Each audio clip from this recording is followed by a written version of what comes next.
ranking the top 6 AP world empires from 1200 to the present. In last place, we have the Incas. Even though they had a really sophisticated road system and taxing system, called the Mita system, they ultimately got completely swept by the Spanish, having millions of deaths due to the Great Dying, and the Spanish turned their Mita system against them, leading to the collapse of their empire. In D tier, we have the Russian Empire.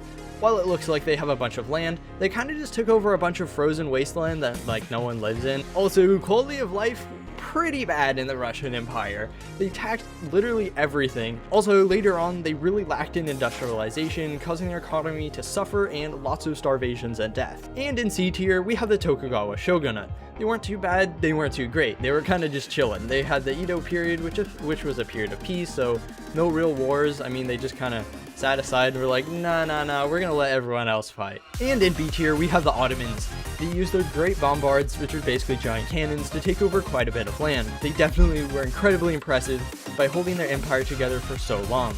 They outlived every other empire during this time, spanning from the 1200s all the way up to the 1900s.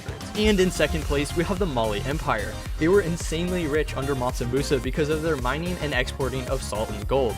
They also were a major exporter of slaves, making them a ton of money. During Mansa Musa's trip to Mecca, he actually decreased the value of gold significantly because of how much gold he introduced into their economy. If that's not aura, I don't know what is. And finally in A tier, we have the Mongols.